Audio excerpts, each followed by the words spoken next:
వార్తారంగంలో ప్రత్యేక గుర్తింపు పొందిన బీఆర్కే న్యూస్ క్యాలెండర్ను ఎమ్మెల్సీ అభ్యర్థి ఆలపాటి రాజేంద్ర ప్రసాద్ ఆవిష్కరించారు.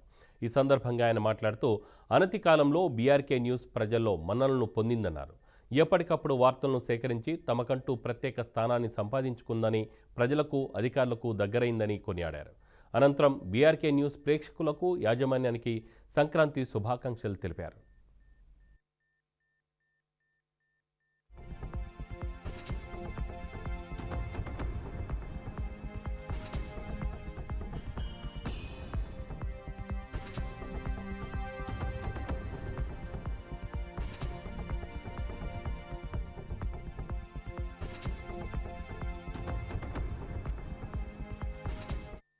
అందరికీ నమస్కారం అండి.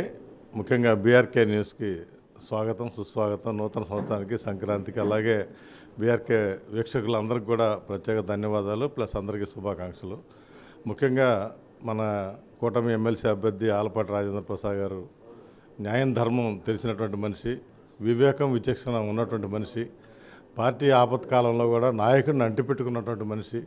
ఇటువంటి మనిషి, ఒక డెడికేషన్గా ఉన్నటువంటి మనిషికి ఈరోజు ఎమ్మెల్సీ సీటుని అనౌన్స్ చేయడం గొప్ప విషయంగా భావిస్తూ, పట్టభద్రులందరూ కూడా ఈయన బ్యాక్గ్రౌండ్ చూసి, అంటే ఇంతకుముందు విద్యాశాఖ మంత్రిగా, సాంకేతిక విద్యాశాఖ మంత్రిగా పనిచేసిన అనుభవం కానీ, ఓ డెడికేషన్తో ఉన్నటువంటి వ్యక్తి కానీ, మరి జనసేనకు టికెట్ ఇచ్చినప్పుడు మనసా వాచా కర్మణ అన్నీ తానే గెలిపించినటువంటి మనోహర్ గారిని గెలిపించిన సందర్భాన్ని కూడా గుర్తుపెట్టుకొని, ఒక పక్క జనసేన, బీజేపీ, టీడీపీ ముగ్గురు కూడా కూటమికి బలమైనటువంటి అభ్యర్థిగా రాజా గారు ఉన్నారు కాబట్టి అందరూ తప్పకుండా ఆయన గెలిపించాలని, ప్రతి ఒక్కళ్ళు కూడా ఆయురారోగ్యాలతో సుఖ సంతోషం ఉండాలని చెప్పి కోరుకుంటూ